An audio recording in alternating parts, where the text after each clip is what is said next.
you are actively throwing the games if you're not using your mollies like this. You see, throughout the maps, there are multiple cubbies which you can molly. If nobody died, good, you got information. But more likely than not, here's what's going to happen. You can do these types of plays with other characters like Breach Aftershock or even Killjoy mollies. It's like a trap that you set up for the enemies. Who is that? You can also use your mollies to isolate one of the choke points, and then you use your remaining utility to fight the other one. Throwing short and one long. Joke's over. You're dead now. Was meant to isolate, but I even got a kill. And if you're aware and prepared for these plays, you will always find value. At first I wanted to drop the Molotov on the choke point for when they push out, but then I can hear Sova droning.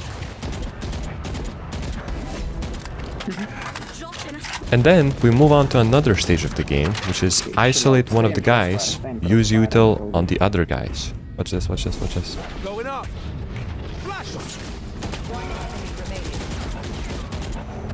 Watch your eyes.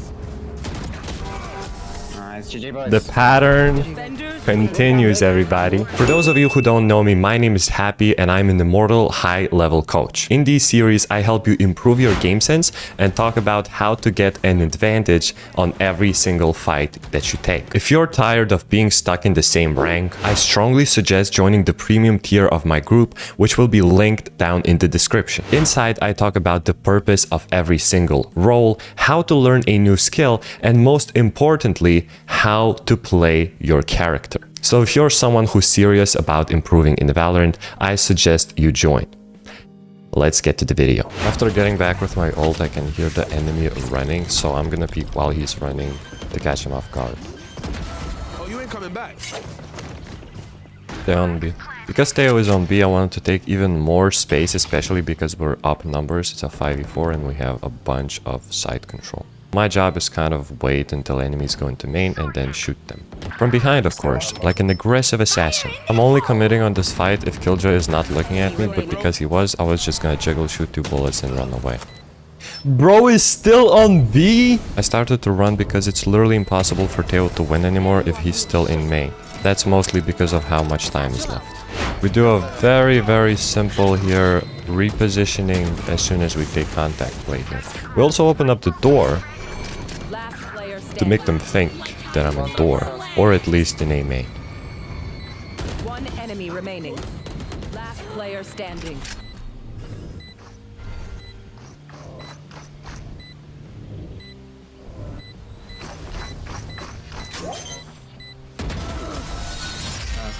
This is like a mini timing lesson. I can hear that Jet is CT and the rest of the enemies are linked. So as soon as this Jet dies, I can peek and miss absolutely everything. But now I realize something.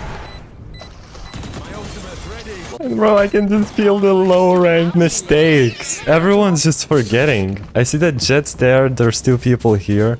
No one's expecting me to peek here because they're like, oh, Jet was cave, no one's gonna peek me from cave. But like my aim is kind of like trash too.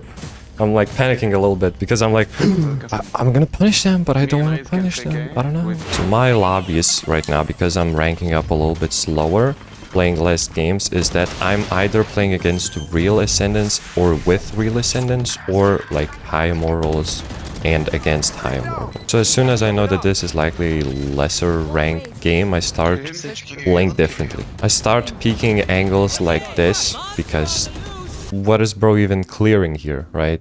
So I make 2 shifts in my game. First of all, I try to take these little timings, just like you saw with the Jet, because they're less likely to be traps and more likely to be opportunities. And the second switch that I do in my games whenever I'm playing against lower ranked, like Ascendants, I try to keep it very simple, use my util in a very obvious way, and try to just punish enemies. That's because they're just gonna play in very dumb ways, like this Jet, or this panicking Gecko. Got him. These types of players like to do very obvious stuff, like peeking as much as possible. Both sides, 55 Jet. Go ahead, swing. And they just keep on fighting. Bro probably thought I got stunned here, so I wait for him to get into the open because that's likely what he's gonna do. Enemies are up numbers here, they have absolutely no reason to peek, they should take as much space as possible and play crossfires. But once again, because I'm playing against these Ascendant players, they're just gonna peek. You're out. One enemy remaining. Look at this, I have lineups. Inside. Careful now. Look, the Mali lands perfectly on site. Now here's another great thing that works even against high-ranked players. Whenever you're fighting, just hold A and D keys. I'm fighting 3 people in the open, and none of them can hit me. Yeah, smoke here. Smoke me. One enemy remaining. You guys make sure you go. This is what the enemies were supposed to do on Summit. They have 1,000,000 space, so we take a very, very big off angle, and we come from behind. In another episode of Guys, he's defending! So raise double satchels into the heaven smoke. Oh, in smoke, guys. Spike down A. What do you mean in smoke, guys? He did in fact expect us to somehow teleport to heaven and help him. Also look at the super important frame. We see 3 people. We see Astra, Whaley and Sage, right? And as we are walking back here, we can confidently say that Astra and Whaley has committed to the retake. Which means that if Sage also commits, which is very likely, I don't even have to take a fight and I get this super insane. I still believe that this Sage wall is super weird and I think it's bad for attackers. Here's another reason why. Like I talked before, they cannot take backside because of the 25 crossfires. This angle is super weird for them, I just realized. And not only that, if we use our util correctly, like a nice little raise on the right side instead of the left like we did here, after clearing the right side of the site, we're literally winning the game. One enemy remaining. Triple, baby. Flash. Oh my gosh, what is Raze looking at though? I'm trash, bro. It all started with a casual round on Summit. We tried taking up the ult, but I'm like, I'll have ultimate, so I'm like, okay, I will just ultimate. Bro. As we die, however, we see a gun barrel on our left side of the screen. Are we stuck with him, or is he stuck with us? Oh, one close left. He's stuck in front of the wall, kill him!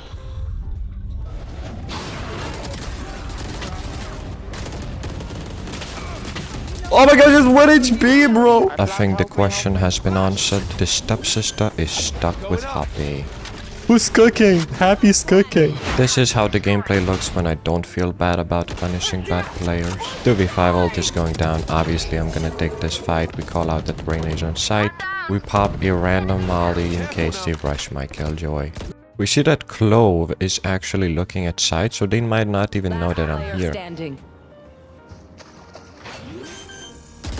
After getting one, we go for a simple flash because remember, they're just gonna fight.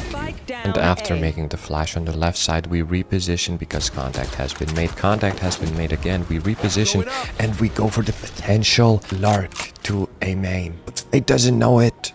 Fate now has 25 angles she has to worry about. Bro, that's what I'm talking about.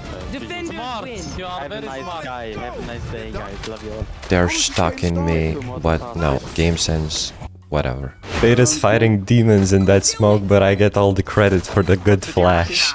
I'm flashing? One enemy remaining. Oh, my friend, my Behind, drop.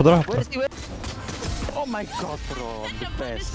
Fucking good flash, brother. God damn. I don't know. Thank you everyone for watching. Comment down your favorite clip and I'm gonna respond to every single comment. Also, if you're serious about improving in Valorant, you wanna get even better game sense, join the premium tier of my group, link in the description. See you guys tomorrow.